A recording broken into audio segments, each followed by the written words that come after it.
Tu vois ces moments où tu as envie de faire un truc et tu finis par faire tout l'inverse en sachant pourtant que cette chose aurait pu être bénéfique pour toi. Et qu'avec un petit peu de volonté, t'aurais pu aller au bout. Mais malheureusement, t'as pas eu cette volonté, donc tu culpabilises.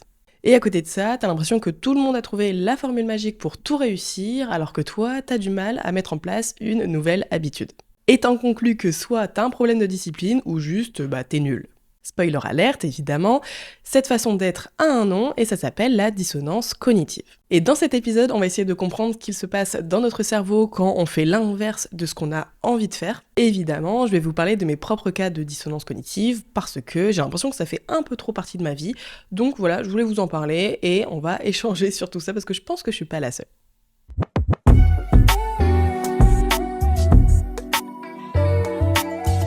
Bienvenue dans l'épisode de la semaine. Avant tout, n'oubliez pas de vous abonner, que vous regardiez cet épisode sur YouTube ou que vous l'écoutiez sur votre plateforme de podcast préférée. Ici, je parle de business, wellness, psycho, self-care. Voilà, si ça vous intéresse, rejoignez-moi ici, mais également sur Instagram et sur ma newsletter Substack. C'est parti! Alors, pour commencer à parler de ce sujet, alors déjà, je vais peut-être regarder un peu en bas parce qu'il y a mon ordinateur, il y a plein de mots-clés, plein de concepts, donc j'avais pas envie de tout faire de tête. Donc si je regarde en bas, c'est normal, et si vous m'écoutez en version podcast, en version audio, vous ne verrez pas ça, donc voilà, on s'en fout, je précise juste pour les viewers de YouTube. Pour commencer ce sujet, on va partir de l'origine du concept, d'où ça vient. En gros, le concept de dissonance cognitive a été formalisé en 1957 par un psychologue américain qui s'appelle Léon Festinger. Et en gros, c'est parti d'une histoire un peu drôle. Il a infiltré un groupe de personnes qui pensaient que la Terre allait exploser suite à une catastrophe à une date précise. Du coup, ils se sont protégés, ils se sont réunis, ils ont commencé à prier, etc. Et au moment où la date est arrivée, évidemment, il ne s'est rien passé. Et au lieu de se dire « Ah mince, on s'est trompé », ils se sont dit « Eh bien, on a eu raison de se protéger et de prier parce que c'est grâce à nos prières que la Terre n'a pas explosé. » Et là, ce que ce psychologue américain en a conclu, c'est que c'était trop insupportable de se rendre compte qu'ils avaient tort et ils ont préféré inventer une nouvelle histoire et, on va dire, entre guillemets, se trouver des excuses pour justifier leurs actes et du coup justifier le fait d'avoir peur, de se cacher, de prier, etc.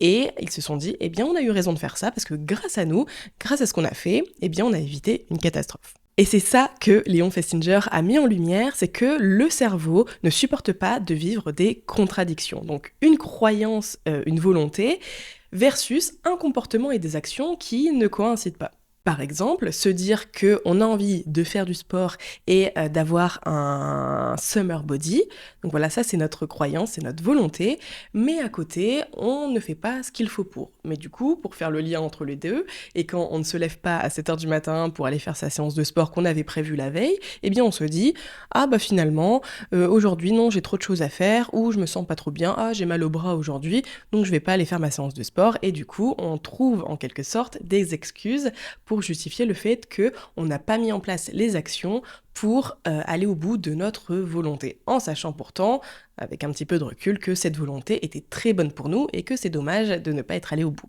Donc en gros, face à une contradiction, le cerveau va préférer s'inventer une histoire plutôt que de vivre dans l'inconfort que, en effet, il n'est pas allé au bout de ses volontés. Et c'est beaucoup plus agréable en effet de se dire « Ah, j'ai eu raison de ne pas aller au sport aujourd'hui, il a plu, il y avait des bouchons sur la route, donc ouf, heureusement, je suis pas allée au sport aujourd'hui. » Alors que finalement, t'aurais quand même pu aller au sport, mais c'est juste que c'est plus confortable de te dire que t'as eu raison et que t'avais une bonne excuse pour ne pas y aller. Et donc c'est ça, la dissonance cognitive. C'est vraiment la différence entre ta volonté et les actions que tu mets en place. Et la plupart du temps, c'est quand les deux ne sont pas alignés et que ton cerveau trouve un moyen de les réaligner. Donc avant de vous parler de comment cette dissonance cognitive, moi, est dans mon quotidien, quotidiennement, je vais vous expliquer rapidement ce qu'il se passe dans le cerveau. Mais je pense qu'avec les exemples que je vais vous donner après, vous allez bien comprendre et je pense que vous allez être beaucoup à vous reconnaître là-dedans parce qu'en fait, c'est un mécanisme classique, mais on n'a jamais vraiment donné de nom à ça, à part la flemme ou l'envie de rien faire. Donc, je trouve ça intéressant de le voir du côté scientifique. Donc, Pour comprendre le mécanisme, il faut savoir que le cerveau a 2 grands modes de fonctionnement. Le premier, c'est le système rapide, automatique, émotionnel. Donc par exemple, c'est lui qui va appuyer sur le snooze, du réveil avant même que vous ayez capté qu'il faut se lever le matin. Mais dès que ça sonne, hop, t'appuies sur le snooze et là, c'est automatique. Tu réfléchis même pas, tu te poses pas 5 minutes avant de te dire: «Je vais appuyer sur le snooze de mon réveil». Non, c'est automatique. Et ou aussi, par exemple, c'est celui qui, dès que tu as un moment d'ennui, t'attrapes le téléphone. Tu réfléchis pas à attraper ton téléphone pour aller scroller sur Insta, c'est automatique. Le deuxième système, c'est le système lent, réfléchi et rationnel, et c'est lui qui sait que, par exemple, par rapport au réveil, tu devrais te lever, mais la plupart du temps, le système rapide prend le dessus et tu préfères éteindre directement ton réveil plutôt que de prendre le temps de réfléchir à est-ce que j'ai envie de me lever tout de suite maintenant. Voilà, le système lent, bah il est lent et il met du temps à se mettre en route, donc le système automatique, la plupart du temps, bah il prend le dessus. Enfin pardon, le système rapide. Voilà, je précise. Et donc la dissonance cognitive, c'est quand ces deux systèmes tirent dans des directions opposées, et bien souvent, comme je vous le disais, le système automatique rapide gagne. Voilà. En plus de ça, il y a un deuxième mécanisme qui rentre en jeu, c'est ce que les neuroscientifiques appellent le biais vers le présent. En gros, le cerveau priorise toujours ce qui va t'apporter du bien-être tout de suite maintenant, plutôt que ce qui va t'en apporter plus tard dans le futur. Et du coup, avec l'exemple du réveil, le cerveau préfère largement éteindre le réveil et rester sous la couette et se reposer encore quelques minutes, plutôt que de se dire, dans 1 à 2 heures, j'aurai des bénéfices et j'aurai du bonheur, donc je fais l'effort. Voilà, non, le cerveau, il priorise toujours le présent. Et vu que le cerveau déteste les contradictions et justement cette dissonance entre une volonté et des actions qui ne vont pas ensemble, il cherche à résoudre cette contradiction en modifiant la perception, c'est-à-dire en se disant « Bon, aujourd'hui j'étais vraiment fatiguée, j'avais des heures de sommeil à rattraper, donc j'ai eu raison de rester au lit et de ne pas aller au sport. » Et dans ce cas-là, il n'y a plus de contradiction parce que finalement, t'es en accord avec tes actions et ta volonté. Sauf que, en fait, non, ta volonté première, c'était de te lever pour aller au sport. Mais tu l'as pas fait, et tu te rassures en te racontant une histoire qui fait un peu plus passer la pilule. Maintenant, on va passer aux 3 exemples que moi je vis dans ma vie de dissonance cognitive. Et en fait, longtemps, je me suis dit, mais c'est dingue, en fait, il y a plein de fois où j'ai envie de faire des choses, je suis trop motivée, mais finalement, eh bien, je ne le fais pas. Et je comprends pas pourquoi, parce que pourtant, je sais que c'est bon pour moi, je sais que c'est pas si compliqué à mettre en place, voilà, de mettre en place une routine, de se lever à telle heure, d'aller au sport 3 fois par semaine. Sur le papier, c'est pas si compliqué, en fait, c'est une question de volonté. Et pourtant, je le faisais pas forcément. Et donc, pendant longtemps, je me suis culpabilisée à me dire, mais c'est quoi, en fait, j'ai un manque de discipline, je sais pas m'imposer des choses, etc. Et évidemment, il y a peut-être un peu de ça, mais je pense que chez moi, la dissonance cognitive est quand même assez importante et que malheureusement, mon système rapide prend beaucoup trop le dessus sur mon système lent.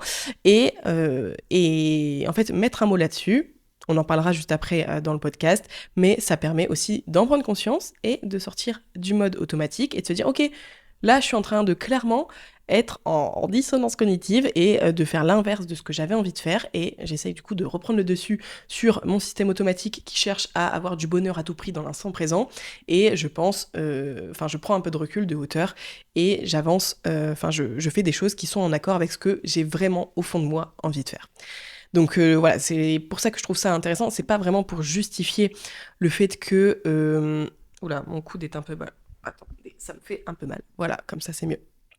Donc c'est pas pour justifier le fait que en fait tout est ok, c'est juste il y a des explications psychologiques au fait que je ne vais pas au sport et que je me lève pas tous les jours à la même heure. Tout est ok, je peux continuer comme ça et c'est expliqué par les scientifiques. Pas du tout, parce que le but évidemment c'est quand même d'essayer de se fixer des routines, d'aller au sport si on en a envie, etc. Mais c'est juste voilà, de mettre des mots là-dessus, et je trouve ça très intéressant. Du coup, je vais te parler de 3 terrains personnels dans ma vie où je fais de la dissonance cognitive. Et vous me direz en commentaire d'ailleurs si vous vous y retrouvez, et s'il y en a d'autres aussi pour vous, enfin des choses que vous faites alors que vous savez très bien que vous devriez faire autrement, mais vous n'arrivez pas à prendre le dessus sur votre cerveau et sur votre système automatique. Donc moi, la première chose, c'est le travail. Donc en gros, moi, je suis à mon compte et personne me dit ce que je dois faire, comment je dois travailler, à quelle heure je dois me lever, etc. Donc j'ai personne qui structure mes journées, et du coup, en théorie, c'est la liberté totale. Sauf qu'en pratique, ça veut dire que certains matins, j'ai une liste de tâches, mais je sais pas exactement ce que je dois faire. Parce que déjà, j'ai pas forcément d'obligation. Voilà, si je veux pas publier mon podcast, il y a personne qui va rien me dire. C'est pas bien parce qu'il faut être régulier, mais personne va rien me dire. Après, j'ai des petites choses à régler qui me demandent moins d'énergie, etc. Donc, bon, je vais me dire, allez, je prends le truc facile, je vais rédiger quelques mails, ça va aller vite et j'aurai eu l'impression d'avoir fait quelque chose. Mais à côté de ça, je procrastine ce que je suis censée faire. Et du coup, moi, je trouve que au travail, je fais vraiment preuve de dissonance cognitive parce que je sais ce que je dois faire pour réussir, en gros. Être régulière sur mes réseaux, publier du contenu de qualité, me lever quand même un peu plus tôt pour avoir plus de temps pour travailler et me coucher moins tard et voilà, garder un rythme de vie calqué sur la lumière du jour, par exemple. Voilà, faire des podcasts régulièrement, faire des publications sur mes réseaux, peut-être prospecter pour des événements, créer des choses qui sortent un peu du lot. Par exemple, pour le workbook que j'ai créé, il y a plein de choses que j'avais en tête, que je suis pas forcément allée jusqu'au bout, parce que, alors moi j'expliquais ça par soit un manque de volonté ou la flemme, mais en fait, je me suis rendu compte que c'est pas que j'avais pas envie de le faire, j'avais trop envie de le faire, mais j'arrivais pas à me motiver sur le moment, j'ai fait que procrastiner, et cette liberté qu'on a quand on est entrepreneur fait que des fois tu procrastines un peu trop et tu te laisses tellement de liberté que tu vas pas au bout des choses, et vu qu'il n'y a pas de conséquences directes du genre t'as pas ton salaire à la fin du mois, en tout cas là pour moi, pour le coup, vu que j'ai des revenus du côté freelance, mes projets entrepreneuriaux purs avec Lisa Power, Break to Reset, etc., c'est pas ça qui me nourrit. Du coup, forcément, je procrastine beaucoup plus et il n'y a pas de conséquences directement sur mon niveau de vie, donc je vais pas forcément jusqu'au bout. Et je me rends compte qu'il y a plein de fois, en fait, où j'évite les tâches en me trouvant d'autres tâches. Par exemple, là, faut que j'aille marcher parce qu'il fait beau. Je me sens un petit peu fatiguée. Bon, allez, je justifie le fait que je vais pas bosser, je vais regarder une série parce que je me sens fatiguée et que je prends soin de moi. Voilà, attention, je prends soin de moi. Ou, là, il y a un peu de ménage à faire. Je me sentirai mieux pour travailler quand le ménage sera fait. Ok, le ménage est fait. Maintenant, je suis un peu fatiguée. Après avoir fait le ménage, bon, allez, je prends du temps pour moi et je me repose et je travaille pas. Ou, j'ai vu des mails, bon allez, je vais gérer plein de choses qui sont pas du tout prioritaires et je vais laisser de côté ce qui me met dans l'inconfort, ce qui me demande un peu plus de travail et de volonté, par exemple enregistrer 3 épisodes de podcast pour prendre de l'avance, filmer plein de contenu pour mes réseaux, pour mettre en avant ce que je propose, etc. Et voilà, et du coup, clairement, mes actions sont complètement en contradiction avec ce que je veux vraiment. Et moi, ça m'a longtemps culpabilisée, vraiment. Comme je vous le disais, ça m'a longtemps culpabilisée parce que du coup, c'est pas comme ça qu'on avance.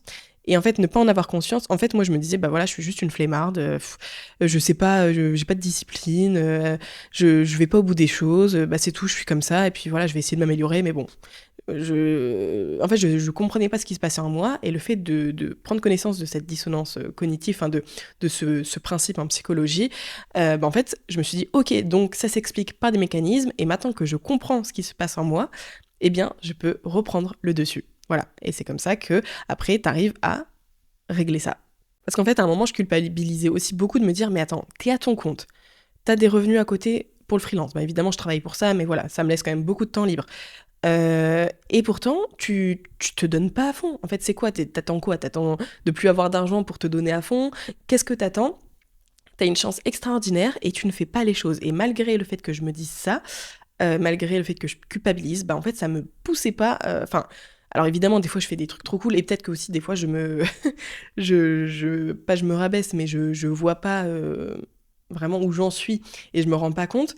Mais en tout cas, moi, de mon point de vue, il y a plein de fois où je pourrais faire beaucoup mieux et je le fais pas. Et combien de fois je me suis trouvé des excuses du genre, voilà, là, je suis dans une phase créative, j'ai pas envie de travailler. Et en fait, il y a des fois, c'est pas forcément des excuses, mais quand tu te trouves des excuses en continu pour pas avancer, au bout d'un moment, il faut aussi que tes actions soient en accord avec ce que tu as envie de faire de ta vie, parce qu'à un moment ou un autre, ça va bloquer. Si demain, j'ai plus le freelance, je vais devoir me mettre un petit peu plus au boulot sur ce que je veux faire de mes projets perso.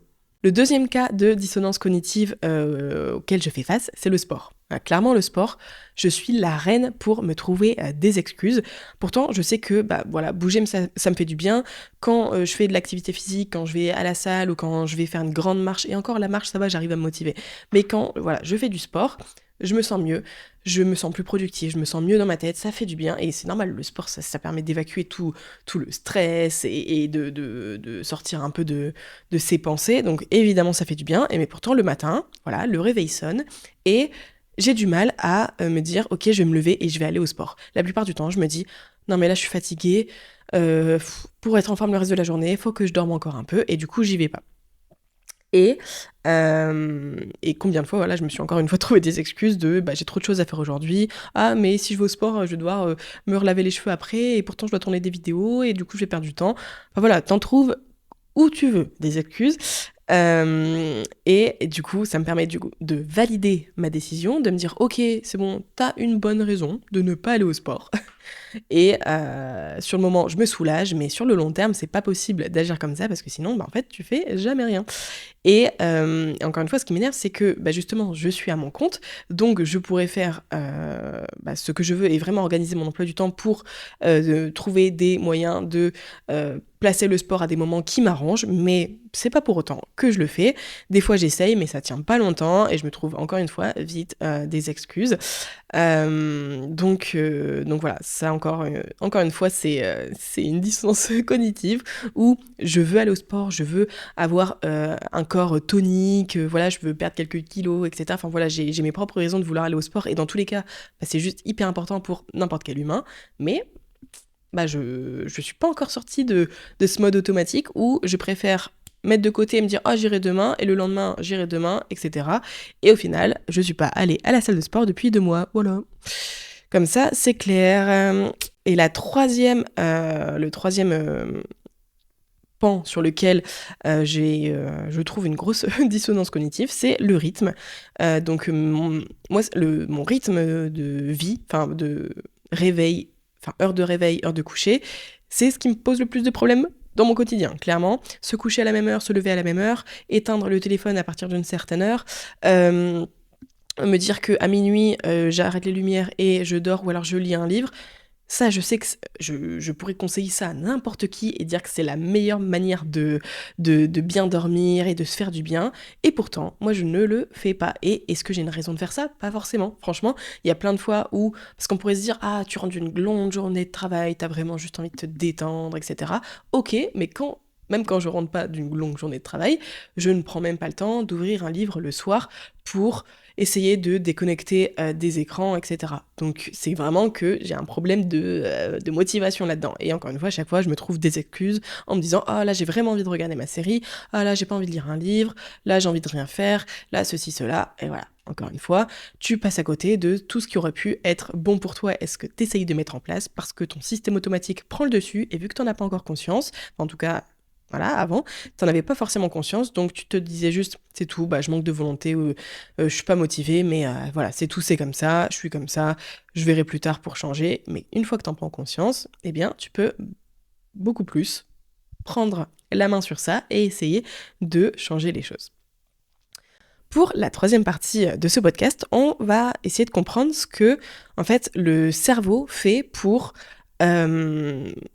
quand il fait face à une contradiction, qu'est-ce qu'il va mettre en place pour s'en sortir et se dire « Ok, c'est bon, il n'y a plus de contradiction entre mes actions et ma volonté de départ. Finalement, c'est bon, c'est aligné. » Qu'est-ce qu'il fait, clairement ? Le premier point, c'est la rationalisation. Donc, c'est la plus courante. En gros, tu construis une explication qui justifie ton comportement après coup. Comme je vous le disais tout à l'heure, tu t'es pas levé pour aller au sport, eh bien, tu justifies ça en disant qu'aujourd'hui, t'es fatigué et que t'as plein de travail. Donc, heureusement que t'es pas allé au sport, comme ça, t'as pas pris de retard sur tes sujets, t'as pu un peu plus te reposer. Et voilà, le cerveau est très doué pour faire ça. Je pense que vous êtes beaucoup là, quand je vous dis ça, peut-être à vous reconnaître dans le fait de se trouver ce genre d'excuses, parce qu'il peut te trouver un argument hyper solide en moins de 2 secondes, et en fait, face à cet argument, tu justifies n'importe quoi, et du coup, tu passes à autre chose, et tu ne prends pas le temps d'analyser que, en fait, hier, t'avais prévu d'aller au sport, parce que tu sais que c'est bon pour toi. Et bah finalement, non. T'as eu une excuse, voilà. Vraiment fatiguée ce matin, c'était pas le bon moment, cette tâche-là que je dois faire est plus importante, donc le sport passe après, etc. Et du coup, bah tu fais ça une journée, ok, mais la plupart du temps, nous les humains, on fait ça un peu tous les jours. Et c'est ça qui rend en fait le fait de mettre en place un rythme, des nouvelles habitudes assez compliqué, et que souvent on dit qu'il faut 21 jours pour mettre en place une nouvelle habitude, bah c'est pour le temps que ton cerveau automatique arrête de prendre le dessus et considère cette tâche, comme par exemple, je sais pas, te brosser les dents le matin, comme normal et logique, et que c'est plus quelque chose qui rentre en dissonance avec tes habitudes de base, si vous voyez ce que je veux dire. Et la plupart du temps aussi, attention, bah, ces rationalisations ne sont pas forcément fausses. Et c'est ça qui les rend efficaces, parce que des fois, tu as vraiment une tâche plus importante, ou alors tu étais vraiment fatigué. Mais le cerveau, en fait, le problème, c'est qu'il les utilise de façon systématique, et il y a plein de fois où oui, t'étais... Alors, il y a une fois où tu peux être hyper fatigué et ok, tu vas pas au sport parce que là, pour le coup, tu sais que tu vas te blesser si tu vas au sport ou que c'est vraiment pas le moment. Mais il y a des fois où tu te sens un peu fatigué et tu vas prendre cette excuse bah, automatiquement, alors que il y a des fois, il suffit de un petit peu se bouger les fesses, quoi. Mais ils préfèrent sortir de l'inconfort le plus vite possible, donc vaut mieux utiliser la première excuse à peu près valable, qui te semble plutôt cohérente, et comme ça, tout va bien. La deuxième manière de se sortir de cette dissonance pour le cerveau, c'est la minimisation. Donc en fait, c'est réduire l'importance de la contradiction. En fait, c'est pas si grave si je vais pas courir aujourd'hui. Bon, une journée de procrastination, ça n'a jamais tué personne, ça fait du bien. Voilà, on a besoin d'éteindre un peu son cerveau. Alors ça, c'est vraiment le truc que moi je me dis tout le temps. Ah, j'ai pas envie aujourd'hui, mais c'est pas grave. En fait, c'est ok. Et c'est ok. Voilà, c'est vraiment ça, c'est la dissonance parfaite. Ou alors, tout le monde fait pareil. C'est bon. Tout le monde, des fois, allez, le dimanche, se prend le temps pour se reposer. Bon, allez, c'est bon. Du coup, ouais, ce dimanche, je travaille pas. Et la minimisation, c'est particulièrement sournois parce que ça ressemble à de la bienveillance envers soi-même. On se dit, voilà, je suis gentil avec moi-même, je m'écoute, etc. Et moi, je fais très attention à ça, je m'écoute beaucoup. Mais des fois, quand on s'écoute un petit peu trop, on passe à côté de beaucoup de choses. Et je m'en suis rendu compte, parce qu'il y a des fois, je m'écoute beaucoup. Et du coup, bah après, je prends du retard dans ce que j'ai à faire, mais super, je me suis écoutée. Mais il y a des fois où j'ai envie de m'écouter, et après, je prends le temps de sortir de mon système automatique, et je me dis, mais en fait, non, allez, là, si tu fais pas ça aujourd'hui, je te jure, même si là, t'en as pas envie, t'as la flemme, t'es pas dedans, mais si tu le fais pas aujourd'hui, honnêtement, tu vas te mettre en retard sur toute ta semaine, et tu vas te provoquer du stress, et puis en plus, là, franchement, allez, c'est bon, t'as le temps, fais-le. Et voilà, j'essaye comme ça de sortir de mon mode automatique en me disant, non, c'est bon, là, j'ai pas une vraie excuse. Là, oui, ok, je pourrais me reposer, je suis un peu fatiguée, mais j'ai aussi quand même l'énergie et le temps de faire ce que j'ai à faire. Donc c'est bon, au bout d'un moment, j'y vais, quoi. Voilà. Mais c'est pour ça que des fois, l'autocompassion pour soi-même, c'est bien, c'est important. Il faut vraiment s'écouter, et c'est vraiment très important de s'écouter et d'être bienveillant envers soi-même. Mais il faut savoir faire la différence entre quand tu as vraiment besoin de prendre ce temps pour toi, ou quand c'est juste une excuse que ton cerveau est en train de se trouver. Voilà, donc minimiser les actes, c'est ok, essayer de se faire du bien, c'est ok, mais il y a des fois, faut reprendre le dessus. La troisième façon qu'a le cerveau de se sortir de cette contradiction, c'est la comparaison sociale. Donc je vous le disais un petit peu avant, là, tout le monde fait pareil. Bah voilà, c'est en fait regarder autour de soi pour trouver quelqu'un qui fait pire et se dire, ah bah ça va, moi j'en suis pas là, tu vois, par exemple. Ok, là je vois des gens qui sont pas sortis de chez eux pendant une semaine, bon moi j'ai été marcher 2 fois, voilà, c'est déjà ça va, je suis pas non plus le plus nul des plus nuls, tu vois. En gros c'est ça. C'est bon, il y a des gens qui font jamais de sport, moi ça va, je vais au sport, allez, 1 fois par semaine. Ça va, oui, je pourrais aller 3 fois, mais je vais au moins 1 fois. Et il y a des gens qui y vont 0 fois, donc ça va, j'ai le droit. Voilà.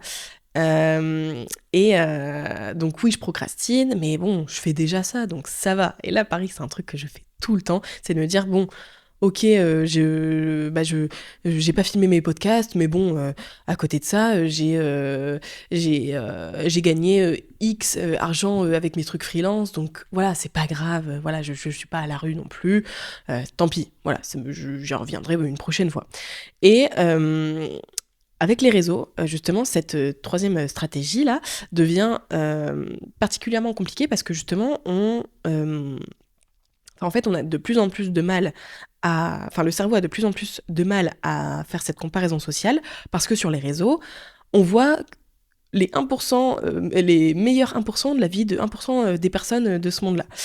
Et du coup, on voit que les gens montrent que ils ont une super routine, qu'ils se lèvent tôt, etc., etc., etc. Et c'est là que vient de plus en plus la culpabilisation, parce qu'on se dit « Ah mais attends, moi j'ouvre les réseaux et je vois que tout le monde a fait des trucs de dingue aujourd'hui », alors que la plupart du temps, les gens partagent 10 minutes de leur vie et on sait pas vraiment ce qui se passe à l'intérieur, ni ce que ressent la personne, mais c'est pas grave. Du coup, on voit tout ça et on se dit « Mais attends, donc moi je pensais que tout le monde était un peu comme moi, etc. Mais quand je vais sur les réseaux, en fait je vois que tout le monde arrive à faire des trucs de dingue et arrive à s'imposer des nouvelles routines, des stratégies, arrive à travailler tous les jours, aller au sport 5 fois semaine.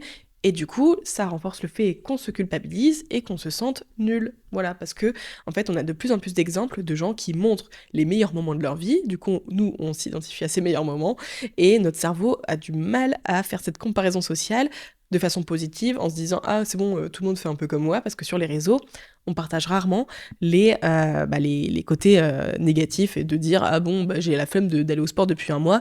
On voit beaucoup plus de contenu, ma routine parfaite du sport, que comment je fais pour ne pas aller au sport pendant un mois, tu vois. Et donc cette troisième stratégie devient compliquée et en plus produit de la culpabilité. Donc ça c'est pas top, quoi. Mais du coup, le point commun entre ces trois stratégies, donc de rationalisation, minimisation et comparaison sociale, c'est que sur le moment, ça te fait du bien. Et c'est pour ça que tu le vis pas forcément mal sur le moment, parce que tu te dis, tu peux dormir un peu plus, tu peux te reposer aujourd'hui, tu peux ne pas travailler, tu peux ne pas faire cette tâche qui te faisait un peu CHIER, quoi. Mais en fait, sur le long terme, ça tient pas. C'est ça le problème, c'est que ça tient pas, parce que si tu te trouves des excuses tous les jours pour ne pas aller au sport, au bout d'un moment, tu vas pas forcément te sentir bien. Si tu te trouves des excuses à chaque fois que tu veux travailler sur un nouveau projet, tu vas jamais avancer dans tes projets. Donc, au bout d'un moment, ça pose problème. Et aussi, petite différence entre discipline et dissonance, ça me paraissait important. Donc, en fait, je trouve que le mot discipline, on l'utilise parfois à mauvais escient et ça peut faire beaucoup de dégâts. La discipline, c'est la capacité à maintenir un comportement dans le temps, même quand la motivation n'est pas là. C'est réel, ça existe, ça se travaille, mais la discipline suppose que le seul obstacle entre toi et ton comportement, c'est ta volonté. Que si tu voulais vraiment, tu le ferais. Et c'est pas toujours le cas. La dissonance cognitive, c'est autre chose. C'est un conflit neurologique entre deux parties de toi, donc c'est pas un manque de volonté, c'est ton cerveau qui tire dans deux directions opposées et qui résout le conflit en faveur d'un soulagement immédiat qui justifie que t'as pas fait exactement ce qu'il aurait fallu faire, mais c'est ok, ça passe. Donc, quand tu te lèves pas pour aller courir, c'est peut-être pas parce que t'as un manque de discipline, mais c'est juste parce qu'il y a une friction entre rester au chaud et aller courir, et que malheureusement, la friction est un peu trop importante pour ton système automatique, et du coup, le système automatique rapide prend le dessus. Et quand tu procrastines, une tâche que tu connais par cœur, c'est peut-être pas de la paresse non plus, c'est peut-être que cette tâche déclenche quelque chose en toi, par exemple une peur de l'échec, un perfectionnisme, une résistance, quelque chose qui fait que t'arrives pas à y aller. Donc c'est pas toujours un manque de discipline, c'est aussi que des fois, le fait de pas aller au bout d'une tâche, ça explique quelque chose en toi, et c'est important, justement, c'est pour ça de sortir du pilote automatique pour regarder ce qui est en train de se passer et te dire, ok, donc là je suis censée faire tourner une vidéo YouTube, mais j'ai pas envie. Est-ce que c'est que j'ai un manque de discipline ? Pas forcément. Peut-être que ça réveille en toi le fait que soit t'es peut-être plus aligné avec le fait de faire des vidéos YouTube, ou en tout cas de faire ce sujet que t'avais prévu, ou peut-être que en fait t'as l'impression que tu vas rater, donc tu préfères ne pas faire plutôt que de rater. Et voilà, toutes ces choses-là. Pour la dernière partie de ce podcast dédié à la dissonance cognitive, je vais te parler de ce qui peut t'aider au quotidien pour essayer de peut-être passer au-dessus de ça, mais aussi de... de pas forcément que vouloir passer au-dessus, mais essayer de comprendre et peut-être d'adapter nos comportements. Bon, je vais vous expliquer. Donc la première chose, c'est de nommer sans juger au moment où ça se passe. Donc ça, c'est ce que je vous dis depuis tout à l'heure, c'est d'en prendre conscience et d'apprendre à reconnaître cette dissonance en temps réel. sans immédiatement se faire un procès et se dire «Ah punaise, regardez là, j'ai failli, me faire avoir, j'ai failli, éteindre mon réveil». Non, le but c'est pas de se culpabiliser, mais juste de s'en rendre compte. Déjà ça c'est déjà pas mal. Donc en gros, par exemple, quand je suis en train d'éviter quelque chose, au lieu de me dire «Ah encore une fois, je suis nulle», je me dis «Tiens, là je vis de la dissonance cognitive». Voilà, juste se dire «OK, j'ai reconnu et là je m'en rends compte dans mon quotidien». Et ça peut paraître anodin, mais en fait, ça change beaucoup de choses parce que, en fait, le nommer, c'est justement observer, c'est sortir du mode pilote automatique, et en fait, ça permet juste de prendre conscience des choses et d'être conscient de nos comportements et de pas forcément, du coup, les subir sans les comprendre. Et des fois, juste le fait d'en prendre conscience, ça permet de changer ce comportement parce qu'en fait, on se dit: «OK, là, je sens que en fait, c'est mon cerveau automatique là qui est en train de prendre le dessus». Et je vais éviter, qu'ils prennent le dessus parce que je sais maintenant en ayant connaissance de ce sujet-là que, en fait si je laisse toujours ce cerveau automatique prendre le dessus, au bout d'un moment sur le long terme ça va pas marcher. Et peut-être que là, du coup à ce moment-là, tu vas pas juste te dire: «Ah je suis une flemmarde», mais juste: «OK, c'est à moi de reprendre le dessus et j'essaye d'aller au bout, de ce que j'avais envie de faire». Et aussi évidemment, c'est d'arrêter, la spirale de culpabilité parce que en fait, juste se culpabiliser constamment, c'est pas ça qui va faire que, tu vas te sentir mieux dans ta vie. Donc c'est mieux de prendre les choses positivement, de se dire: «OK, j'en prends conscience. Ah là, j'ai failli me faire avoir» et de changer les choses plutôt que de se dire: «Ah voilà, je suis nulle», parce que quand tu te dis que t'es nulle, tu perds confiance en toi et plus tu perds confiance en toi, plus c'est dur de, faire des choses, pour lesquelles tu, seras fière. La deuxième chose, qui peut aussi, t'aider, quand tu fais face à de la dissonance cognitive, c'est remettre en question la croyance et pas juste le comportement.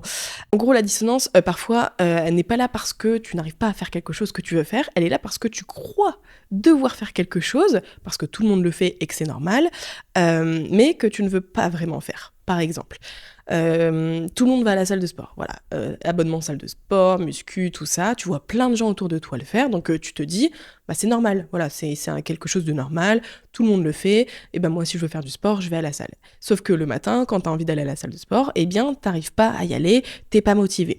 Est-ce que le problème, c'est ton manque de motivation, de discipline, ou est-ce que c'est le fait que la salle de sport, c'est pas fait pour toi, en fait? Et tu as cru que c'était quelque chose de fait pour toi, d'y aller le matin, et cetera. Mais en fait, non. Et du coup, vaut mieux remettre en question le fait que, est-ce que la salle de sport, c'est fait pour moi? Plutôt que de se dire: «Ah, faut absolument que j'y aille parce que, ça paraît normal, tout le monde y va, donc moi aussi je devrais y aller». C'est pareil pour l'exemple de la vidéo YouTube juste avant. En fait, ta croyance, c'est que, tu dois continuer tes vidéos YouTube, 1 fois par semaine, et cetera, et cetera.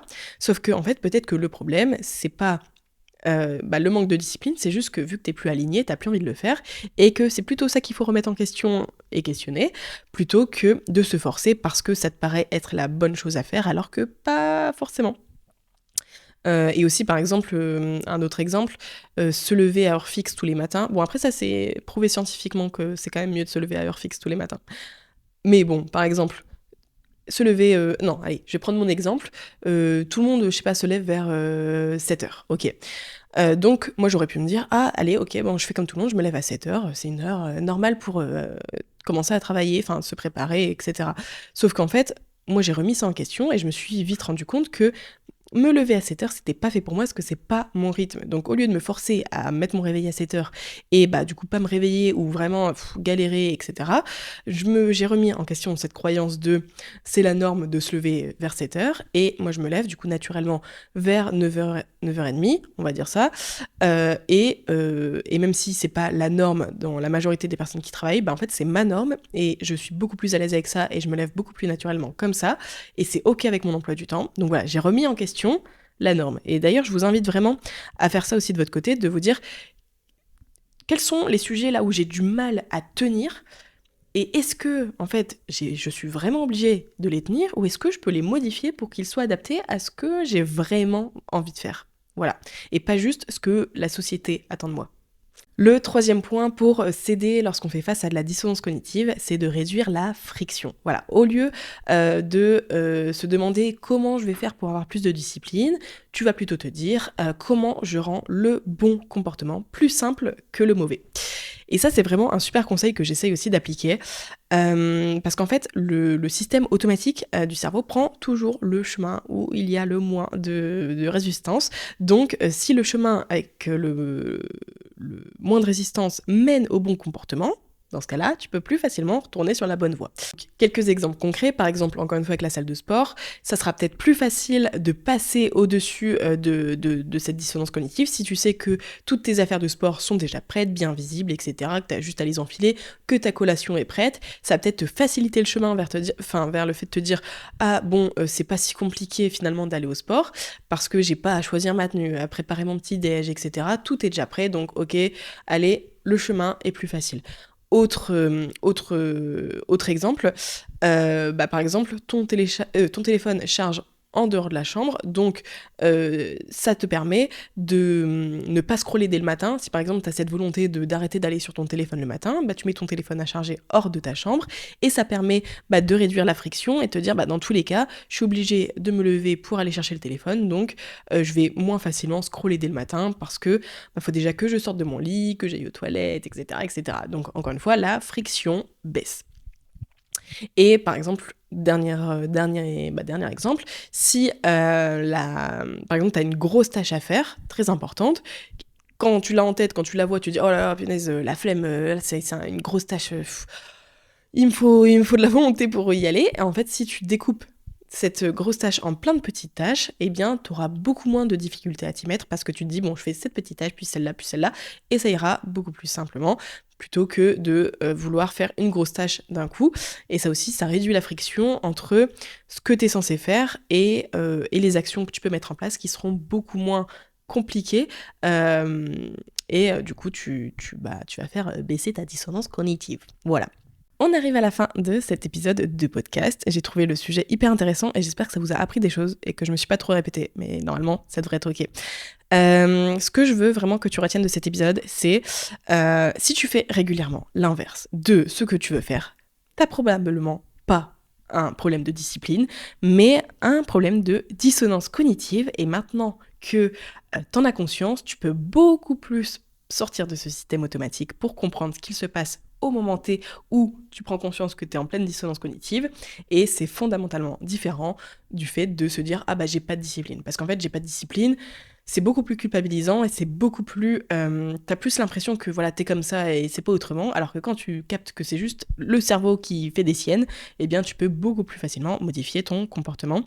Parce qu'en fait, la discipline, dès qu'on dit « Ah, je manque de discipline », en fait, le problème, c'est forcément toi.